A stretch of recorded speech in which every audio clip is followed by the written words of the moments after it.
네, 오늘 본문 말씀으로 거울 속의 내 모습 함께 말씀 나누도록 하겠습니다.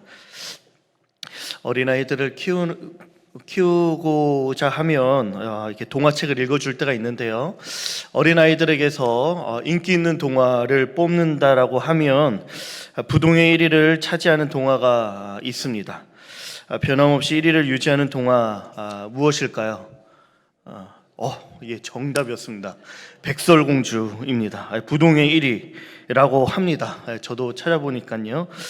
백설공주, 저도 아이들에게 수십 번 그 책을 들려주고 보여주고 거울아 거울아 상황극도 여러 번 해서 잘 알고 있습니다. 아이들이. 이야기 속에는 새 왕비가 백설공주의 새 엄마로 등장하죠. 왕비는 무척이나 아름다운 외모를 지니고 있었습니다. 그리고 그녀에게는 커다란 마법의 거울이 있죠. 아름다운 외모에 집착하는 왕비는 매일매일 거울 앞에 서서는 거울에게 묻습니다. 거울아 거울아, 이 세상에서 누가 가장 예쁘니? 왕비의 물음에 거울은 매번 가장 아름다운 분은 왕비님입니다 라고 답을 하죠. 그러다가 백설공주가 7살 되었을 때 왕비가 거울에게 똑같은 질문을 합니다. 거울아 거울아, 누가 이 세상에서 가장 예쁘니? 당연히 왕비는 거울이 자신일 것이다 라고 대답해 줄 거라 생각했죠. 그러나 거울은 이 세상에서 가장 아름다운 사람은 백설공주입니다 라고 말을 합니다. 이 대답에 무척이나 화가 난 왕비는 사냥꾼을 시켜 백설공주를 죽이려고 합니다. 사냥꾼은 마음이 약해 그저 숲에 버려두기만 하고 돌아오죠. 죽은 줄 알고 왕비는 신나하면서 다시 한번 거울에게 묻습니다. 거울아 거울아, 누가 가장 예쁘니? 이런 당연히 자신이라고 얘기해 줄 것이다 생각했지만 그런 기대와 달리 마법의 거울은 다시 한번 백설공주입니다 라고 말을 하는 것이죠. 화가 난 왕비가 직접 이제는 공주를 죽이려 노파의 모습으로 변신하고는 독이 든 사과를 들고 찾아갑니다. 이야기의 결말은 백설공주와 왕자를 만나 잘 살게 되었다라는 해피엔딩으로 끝을 맺습니다. 동화 속의 왕비는 무척이나 아름다운 사람이었죠. 그 외의 외모를 따라올 사람이 없었습니다. 거울 앞에 섰을 때도 거울에 비친 그녀의 모습은 아름다웠습니다. 그러나 진짜로 거울 속에 비친 왕비의 모습은 과연 어떤 모습이었을까요? 세상에서 가장 아름다운 모습이었을까요? 아니면 사악한 마녀였을까요? 거울 속에 비치는 모습이 눈에 보기에는 그럴듯해 보입니다. 아름답게 보이고 괜찮아 보입니다. 그러나 진짜 거울에 비친 그녀의 모습은 사악하고 이기심 많은 마녀의 모습인 것이죠. 그녀는 실제 추악한 마녀였음에도 불구하고 마치 세상에서 가장 예쁜 모습으로 거울 앞에 서면서 거짓된 자신의 모습에 만족해하는 어리석은 모습을 보여주는 것입니다. 오늘 성경은 우리에게도 동일한 경고를 하는 것이죠. 우리도 날마다 거울 앞에 우리의 모습을 비춰보곤 하는 것이죠.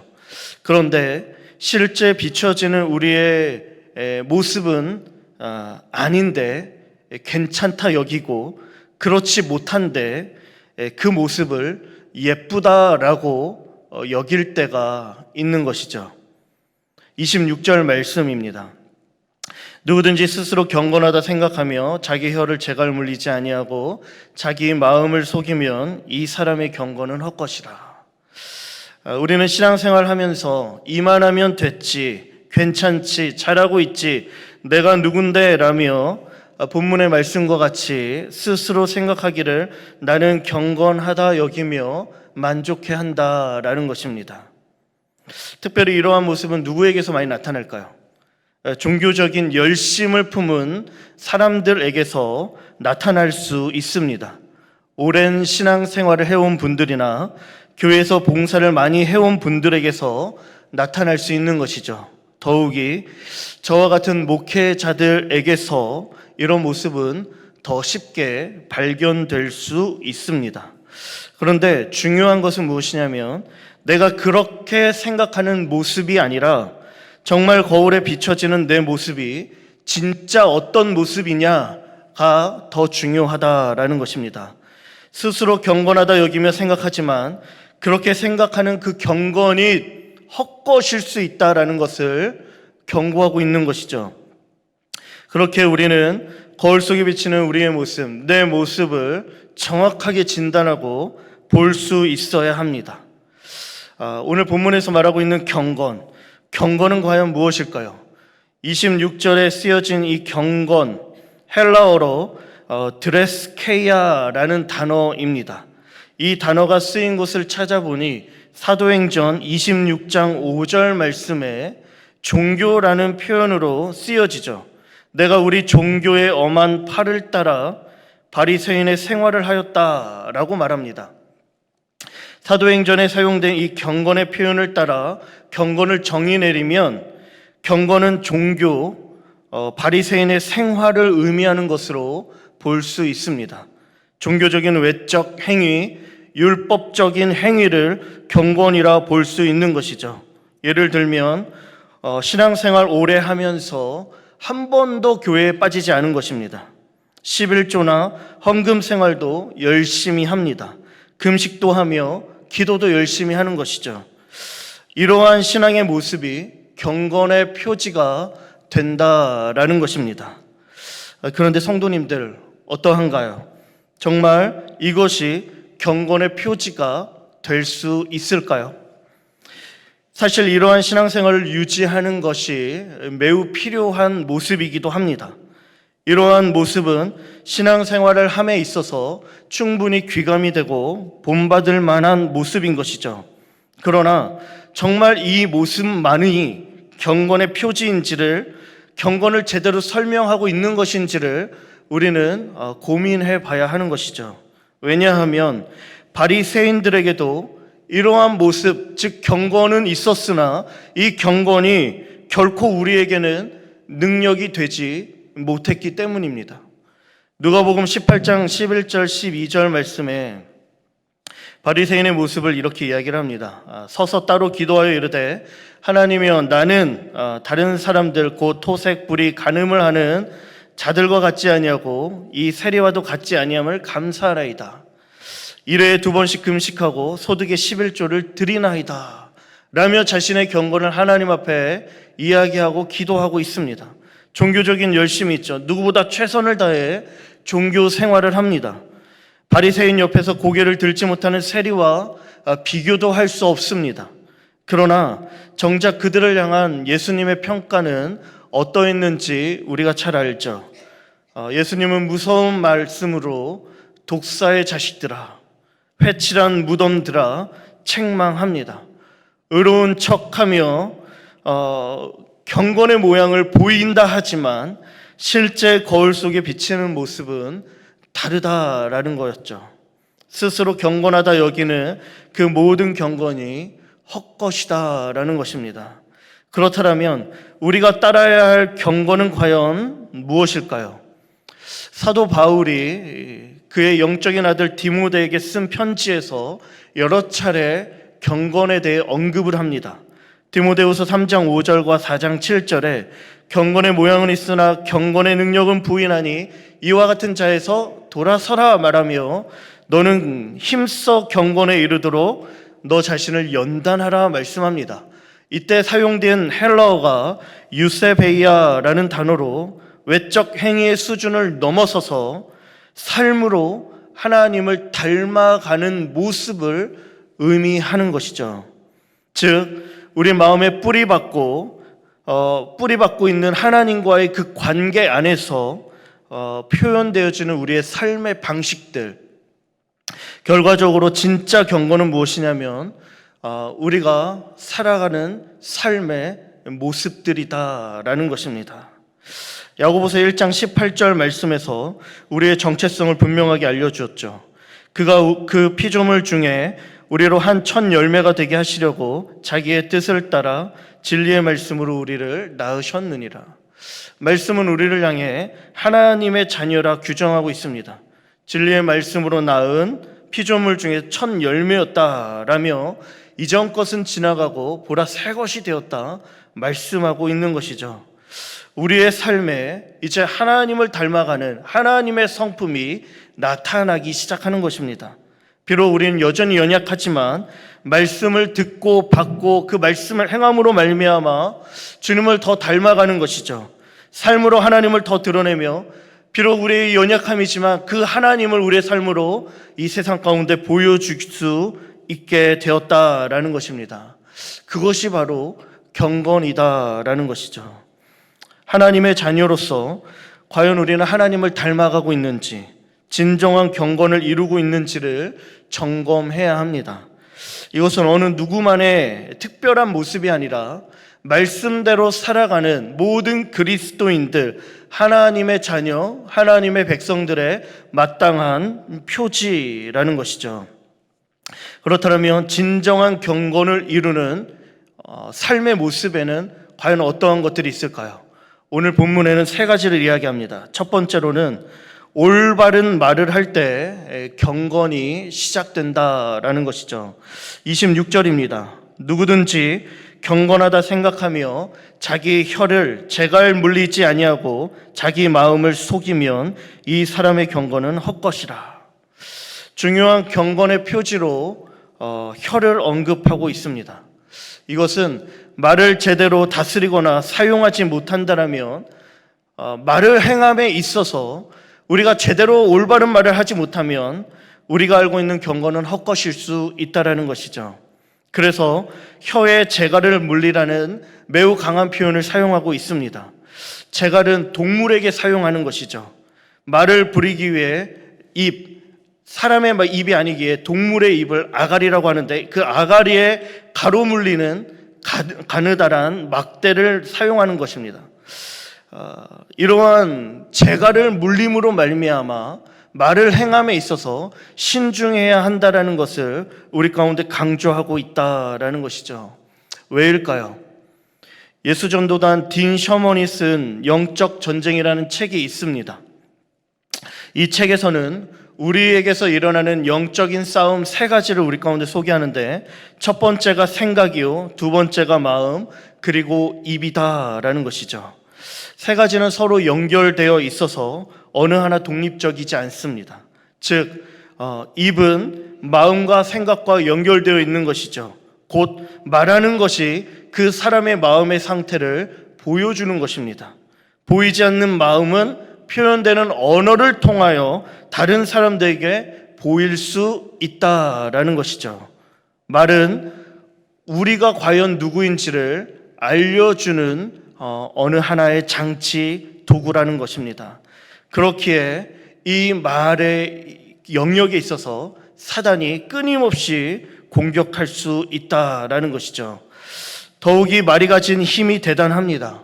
입의 영역에서 영적인 싸움이 치열하게 일어나는데 대부분 우리가 경험하는 많은 상처들이 바로 이 말들에게서 생겨나는 것이죠. 말을 함으로 말미암아 생명을 주기도 하지만 이 말은 반대로 누군가를 죽일 수 있는 치명적인 힘을 가지기도 합니다. 그렇기 때문에 혀에 재갈을 물려서라도 입을 제대로 사용해야 한다 말하고 있는 것이죠. 잠언 18장 21절 말씀에는 죽고 사는 것이 혀의 권세에 달려있다 분명하게 말씀해주고 있습니다. 우리가 이 말씀을 안다라면 혀의 권세, 말에 힘이 있다라는 걸 안다라면 그렇다면 우리는 먼저 건강한 말을 함으로 말미암아 우리의 영혼을 지킬 수 있어야 합니다. 우리가 살아가는 이 세상이 점점 미래가 불확실하고 일상이 힘들어지고 있죠. 갑작스러운 건강의 문제가 느닷없이 생겨납니다. 점점 더 심해지는 경제적 어려움 앞에 한숨만 나오게 되죠. 그렇게 우리의 입술에는 감사와 기쁨보다는 염려와 불안, 걱정과 두려움이 가득합니다. 이러한 마음의 상태에서 내뱉게 되어지는 우리의 말들은 과연 어떤 것들이 있을까요? 미움과 원망과 불신의 말들을 쏟아붓는 것이죠. 염려와 걱정과 두려움의 말들인 것이죠. 못 살겠다, 힘들다, 죽겠다 라는 말들을 어느새 우리의 입에 달고 사는 것입니다. 그런데 이 순간 이 말들을 멈춰야 한다라는 것이죠. 우리의 마음속 깊은 불신과 두려움을 걷어내야 합니다. 상황과 문제에 짓눌리며 우리와 함께 하신 하나님을 바라보지 못한 채 건강하지 못한 말들을 쏟아내기 시작하면 우리의 영혼이 썩어 들어가고 병들게 되어지며 죽게 된다라는 것이죠.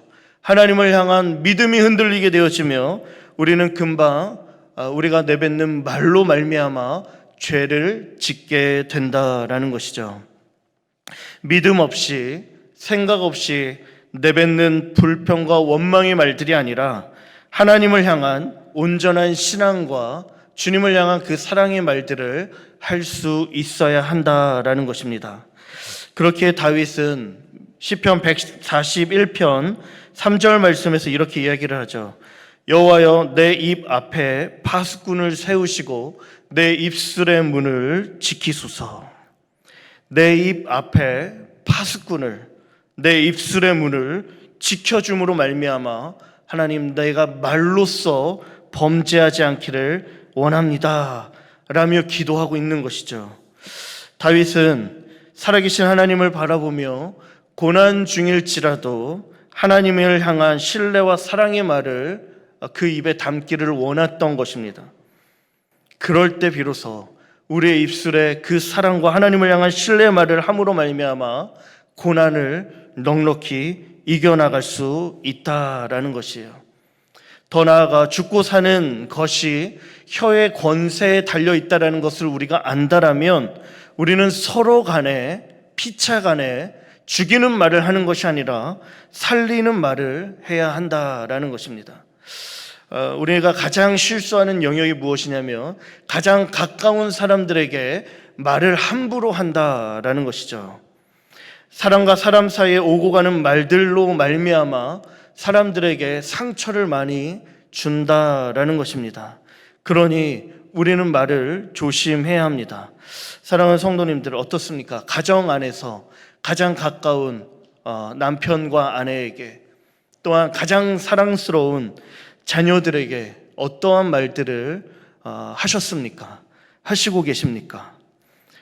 OECD가 발표한 자료 중에서 2019년 통계인데요, 우리나라의 이혼율이 OECD 국가들 중에 9위라고 합니다. 아시아 국가들 중에서는 단연 1위라고 하죠. 우리나라의 인구 대비의 이혼율을 고려하면 그 정도가 매우 심각하다는데 매일 300쌍이 이혼한다라고 하는 것이죠. 이러한 현상에 대해서 전문가들이 이혼에 대한 가치관의 변화를 주요 원인으로 뽑습니다. 개인의 행복을 중시하는 쪽으로 인식이 바뀌면서 이혼율이 늘었다라고 이야기하고, 그러면서 이혼의 원인이 외도나 폭행, 그러한 사유가 아니라 성격 차이, 소통의 부재가 더 높다라고 말을 합니다. 그래서 이혼을 막기 위해서 전문가들은 어떻게 해야 하는가? 부부간에 서로의 장점을 볼 수 있어야 하고 감사를 표현할 수 있어야 되고 솔직하게 대화할 수 있어야 한다라고 진단하고 있다라는 것이죠. 이와 같이 가장 가까운 사이에서 우리는 서로를 살리는 말들을 하고 그렇게 격려하며 사랑할 수 있어야 한다라는 것입니다. 뿐만 아니라 우리가 살아가는 이 사회가 디지털 사회로 가속화되어지면서 우리가 온라인을 많이 사용합니다. SNS 등 여러 가지 많은 것들을 온라인에서 활용하며 사용하는데, 특별히 요즘 사람들이 유튜브를 공중파보다 더 많이 사용하죠. 영상에 댓글을 달기 시작합니다. 댓글을 달 때 그의 경건의 모습이 나타날 수 있다라는 것이에요. 우리의 모습이 이 댓글 안에 고스란히 담기게 되는데, 많은 사람들이 많은 경우 무자비한 댓글로 인해 많은 사람들을 그 댓글로 죽인다라는 것입니다. 그러니 우리가 하는 말들, 우리가 쓰는 언어들, 또한 익명으로 쓰게 되어지는 그 어떠한 글이라 하여도 우리의 마음들이 표현됨을 기억하며 경건의 모양을 갖춰갈 수 있어야 한다라는 것이죠. 하나님께서는 말씀하시는 하나님입니다. 말씀으로 천지를 창조하셨습니다. 말씀으로 창조된 천지를 바라보며 하나님께서 보기에 심히 좋았다 말씀하시죠. 다시 말해서 하나님의 말씀에는 생명이 담겨 있고 아름다움이 담겨 있는 것이죠. 그러니 하나님을 닮은 하나님의 자녀가 내뱉는 말에는 무엇이 담겨야 하냐면 생명이 담겨야 되고 아름다움, 감사와 기쁨, 의로와 격려, 그 생명이 담길 수 있어야 한다라는 것이에요. 사랑하는 성도님들, 올바른 말을 행함으로 하나님을 닮아가는 경건의 사람 될 수 있기를 간절히 바랍니다. 두 번째로 경건의 영향력은 이웃을 섬길 때 나옵니다. 27절이죠. 하나님 아버지 앞에서 정결하고 더러움이 없는 경건은 곧 고아와 과부를 그 환난 중에서 돌본다라고 되어 있습니다. 하나님 앞에서 우리가 추구해야 할 두 번째 경건의 모습이 바로 이웃을 돌보는 것이에요. 그런데 이때 나타나는 특징이 바로 정결하고 더러움이 없다라는 것입니다. 정결하고 더러움이 없는 경건은 과연 무엇일까요? 이것은 바로 세속적이지 않고 하나님으로부터 말미암은 것이 아니었다라는 것입니다. 우리는 하나님 안에서 새롭게 창조된 피조물로 변화되었습니다. 그렇기 때문에 이 세상 속에서 세속적인 가치관에 지배를 받지 않고 오직 하나님의 생명 가득한 삶을 살 수 있게 된 것이죠. 그리고 그러한 삶의 모습이 무엇이냐? 고아와 과부를 돌보는 삶이다라는 것이에요. 그런데 왜 고아와 과부를 돌보는 것이 세속적인 가치관에 지배를 받지 않는 경건의 모습이다라고 이야기를 하는 것일까요? 포스트 모더니즘 속에서 사회는 점점 더 개인주의화로 바뀌어지고 있습니다. 코로나로 인하여 일상이 단절되어지고 그 시간이 점점점 지나면서 개인주의로 이 사회가 재편되어졌죠. 개인주의로 시작된 이기주의는 이웃과 또한 남을 살필 여유를 우리에게 허락하지 않습니다. 이러한 사회 속에서 부한 자들은 더 부해지고 소외된 자들, 가난한 자들은 더 소외되고 가난해지는 것이죠. 격차의 거리가 점점 더 크게 벌어지는 이러한 부작용들이 개인주의화 되어지는 이 사회 속에 나타나게 되었다라는 것입니다. 고아와 과부, 성경 시절에서 가장 극빈한 소외된 계층들이었습니다. 그렇게 이들을 돌본다라는 것은 어떠한 대가를 바라지 않는 희생적인 섬김이 요구되어지는 것이죠. 그런데 이러한 희생적인 섬김은 철저하게 우리가 살아가고 있는 이 세상의 가치관과는 대립되는 것이죠. 우리로 하여금 고아와 과부, 소외된 빈약한 계층들에게 그들에게 사랑을 섬기고 사랑을 베푸는 것을 허용하지 않는다라는 것입니다. 세상은 그렇게 우리로 하여금 행동하도록 내버려 두지 않는다라는 것이죠. 오히려 반대로 내 어려움에 주목하게 하고 내 고통에 집중하게 하면서 그 문제를 극대화시킴으로 남의 어려움과 아픔에는 공감하게 못하고 그저 내 아픔, 내 고통에만 주목하게 만든다라는 거야. 나 먹고 살기도 힘든데, 나 먹고 살기도 바쁜데 남을 언제 어떻게 돌보냐라고 말하는 것이죠. 이러한 세상 속에서 이웃을 돌보는 경건은 결코 쉬운 것이 아니다라는 것입니다. 그러나 성경은 이러한 세속의 가치관의 물결 속에서 우리로 하여금 다르게 생각해야 한다 말씀하고 있는 것이죠. 정결하고 더러움이 없는 경건으로 과부와 고아를 돌봐야 한다라고 우리에게 도전하고 있다라는 것입니다. 사실 이러한 모습은 하나님께서 먼저 우리에게 보여주셨습니다. 시편 68편 5절 말씀에서 그의 거룩한 처소에 계신 하나님은 고아의 아버지이며 과부의 재판장이 된다 말씀하시죠. 스스로 하나님은 고아의 아버지, 과부의 재판장이라고 말씀합니다. 예수님께서도 내가 너희를 고아와 과부와 같이 내버려 두지 않겠다 말씀하십니다. 하나님도 예수님도 그 마음의 중심에 고아와 과부가 있었던 것이죠. 그리고는 이제는 그리스도인 공동체에게 하나님을 믿는 하나님의 자녀, 하나님의 백성으로 살아가는 그 공동체들에게 하나님께서 관심 갖는 그 일을 맡기신다라는 것입니다. 연약한 자들을 돌보는 그 일을 공동체에게 맡기며 세상과 다른 모습으로 너희가 살아가야 할 것을 당부하는 것이죠. 신명기 말씀 가운데 이스라엘 공동체에게 주셨던 말씀이 이와 같다라는 거예요. 나그네와 고아와 과부를 위하여 이 모든 것들을 남겨두라 말씀하시는 겁니다. 반복해서 말씀하시며 객과 고아와 과부가 너희의 이웃이 되어야 한다라고 말씀하시는 것이죠. 그들을 위하여 너희가 모든 것들을 수확하는 것이 아니라 그들을 위해 남겨두라 말하고 있다라는 것입니다. 세상과 다른 가치관인 것이죠. 세상과 다른 논리인 것이죠. 정결하고 더러움이 없는 세속에 물들지 않은 가치관을 너희가 가져서 고아와 과부를 돌보는 그 아름다운 경건의 삶을 살아야 한다라고 우리 가운데 말씀하고 있다라는 것입니다.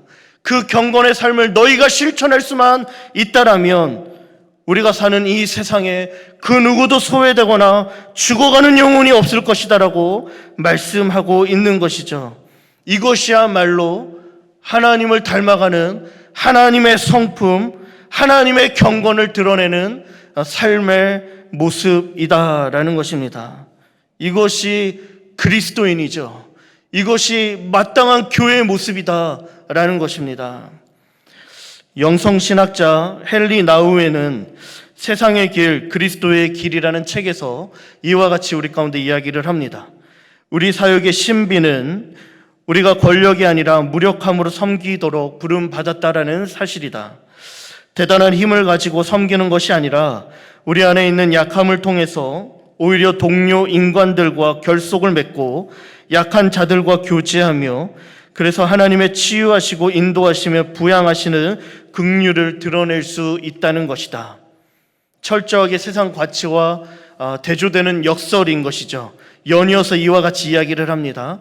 우리는 강한 곳이 아니라 약한 곳에서, 이웃이 잘 지내는 곳이 아니라 고통을 의식하는 곳에서, 그들이 통제하는 영역이 아니라 불안을 떠는 곳에서, 그들이 확신 있고 단호한 곳이 아니라 회의를 느끼고 어려운 질문을 제기하는 곳에서, 깨지고 유한하며 연약한 인간 존재와 직면하는 곳에서 그들을 섬겨야 한다라고 말하고 있다라는 것이죠.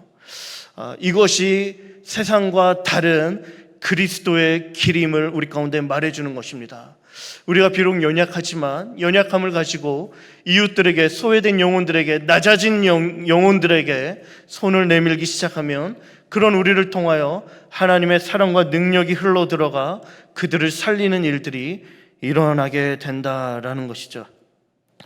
영성신학자 헨리 나우에는 하버드 대학교에서 학생들을 가르치는 교수로 지내다가 캐나다의 정신지체 장애자들이 모여있는 데이브레이크에서 인생을 마감합니다. 그곳에서 봉사하는 것이죠. 그러면서 이런 얘기를 합니다. 성공 등 상향성을 추구하는 하버드에서 많은 사람들이 성공을 향해 그 삶을 살아가지만, 그러나 진정한 행복은 기꺼이 낮아지고 낮은 곳에 머물기를 마다하지 않는 하향성을 추구하는 사람들에게 그 행복이 있다라고 말을 했다라는 거예요. 사랑하는 성도님들, 그리스도인들이죠. 우리가 비록 약한 모습이지만 하나님께서 그런 우리를 세상에 보내셨습니다. 그런 우리가 고통과 고뇌 가운데, 아픔 가운데 있는 이웃들에게 손을 내밀기 시작하면 하나님의 사랑, 성령의 능력이 그들을 살릴 수 있는 줄 믿습니다. 특별히 고아와 과부를 돌본 경건의 사람이 우리의 교회 역사 가운데 있죠. 몇 주 전에 목사님 소개해 주셨는데요. 한국 이름으로는 서서평 엘리제 셰핑 선교사님입니다. 독일 간호사로 오신 선교사님이신데 전라남도 광주의 제중원을 중심으로 전라도와 제주도를 순회하면서 가난한 여인들을 돌보기 시작하죠. 최초의 여성 신학교 이일학교를 세웠고 조선 간호부 협회를 세워 세계 간호사협회에 등록도 하셨습니다. 미혼모에게서 태어나 한 살 때 버림받으셨어요. 그러나 그녀의 관심은 내가 버림받은 것에 있지 않았고 버림받은 영혼들에게 있어서 그 버림받은 영혼들을 위한 삶을 사신 것이죠. 임금 대부분을 거린과 빈민, 나환자 여성들을 위해 사용했고 고아들을 친자식으로 아껴주었죠. 과부들과 함께 살았습니다. 고아 14명을 자녀로 삼았고 오갈 데 없는 38명의 과부와 함께 한 집에 살면서 그녀의 좌우명이 성공이 아니라 섬김이다 라고 책상 위에 붙여놨습니다. 1934년 6월 광주에서 생을 마감할 때 담요 반장과 동전 7전, 강냉이 가루 2호분 남아 있었다라는 거예요. 장례식장에 수많은 이일학교의 제자들 그리고는 14명의 양딸들, 수백 명의 거지와 한센 환자들이 참석해서 어머니라고 목 놓아 부르짖으며 광주 최초의 사회장으로 이 장례를 치렀다라고 말을 합니다. 그녀의 경건은 고아와 과부를 사랑함으로 영향을 미친 경건이었던 것이죠. 그녀를 통해 수많은 영혼들이 하나님 안에서 회복될 수 있었습니다. 사랑하는 성도님들, 우리는 과연 어떻게 살아야 할까요? 세속의 물결 속에서 나에게 집중해라 개인주의화되어지고 이기주의적인 이 세상 속에서 내 아픔에 주목하게 만들고 내 사랑에 내 만족에 집중케 하지만 그러나 이 세속의 가치관 속에서 이미 내게 베풀어 주신 예수 그리스도의 놀라운 십자가의 사랑을 기억하며 이제는 우리가 이웃을 향하여 우리의 손을 펼치고 고아와 과부를 돌보는 경건을 해야 되는 줄 믿습니다. 세 번째로 거룩함을 훈련할 때 이 경건은 지속됩니다. 27절 말미에 보니 자기를 지켜 세속에 물들지 아니하는 그것이다 라고 말하죠. 세 번째 경건의 표지가 거룩입니다. 경건은 일회성이 아닙니다.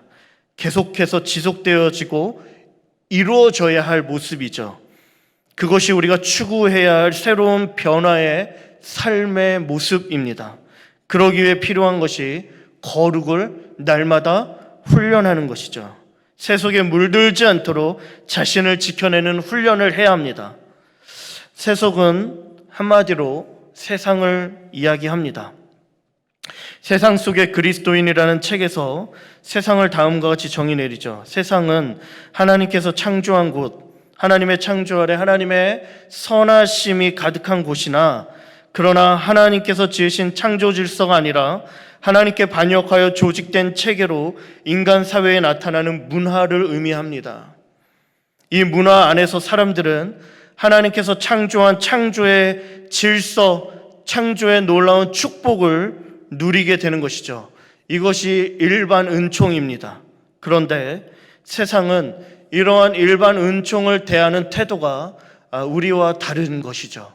그리스도인들은, 교회는 우리에게 주어진 것이 하나님으로부터 주어진 것임을 우리가 고백하며 그것을 감사해야 하고 절제합니다. 모든 것의 주관자 되신 하나님을 인정하며 그 안에서 겸손한 것이죠. 그러나 반대로 세상은 하나님의 주권을 인정하지 않습니다. 철저하게 내게 주어진 것을 내 만족과 정욕대로 무절제하게 사용하죠. 그래서 우리에게 주어진 좋은 것을 망가뜨릴 때가 많이 있다라는 것입니다. 대표적으로 가장 거룩하고 가장 아름다워야 할 성 영역에 있어서 인간 정욕으로 무분별하게 착취하죠. 억압하며 그 성적인 영역의 폭력이 이루어질 때가 많이 있습니다.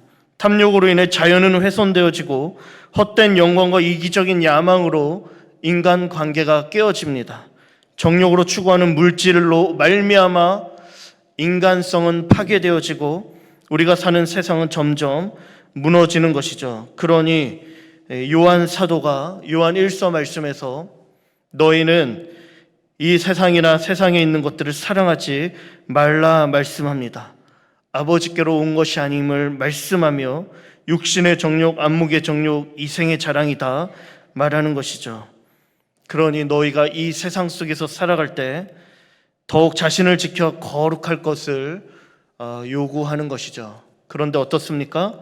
결코 쉬운 일은 아니죠. 왜냐하면 거룩을 지켜 이 세속에 물들지 아니하는 삶을 살려 하면 우리가 손해를 받기 때문이죠. 디모데후서 3장 12절 말씀에 무릇 그리스도 예수 안에서 경건하게 살고자 하는 자는 박해를 받으리라. 세상 속에서 박해를, 손해를, 또한 우리가 어리석다 조롱을 받을 수도 있다라는 것입니다. 그러나 계속해서 바울은 우리에게 권면하기를 디모데전서 4장 7절과 8절에 망령되고 허탄한 신화를 버리고 경건에 이르도록 내 자신을 연단하라. 육체의 연단은 약간의 유익은 있으나 경건은 범사에 유익하니 금생과 내생의 약속이 있다 말하고 있습니다. 사랑하는 성도님들, 날마다 경건에 이르는 거룩의 연습을 하시기 바랍니다. 말씀으로 훈련되어지고 기도로 하나님 앞에 나아가십시오. 경건한 공동체, 거룩한 동역자들과 함께 하십시오. 매일매일의 삶에 성령 충만하길 하나님 앞에 엎드리며 기도하십시오. 이러한 훈련으로 우리의 경건은 지속될 수 있고 우리의 삶에 하나님을 닮아가는 하나님의 성품이 나타날 수 있습니다. 언어에서 시작해서 이웃을 돌보고 사랑하며 거룩으로 내 자신을 지켜내는 것, 이것이 바로 우리가 살아내야 할 경건의 모습입니다. 우리의 힘으로 될 수 없기에 더욱 성도님들 말씀 붙잡고 성령께 도와주기를 기도하며 하나님께서 기뻐하시는 그러한 아름다운 경건의 삶을 이뤄낼 수 있게 되기를 주님의 이름으로 축복합니다.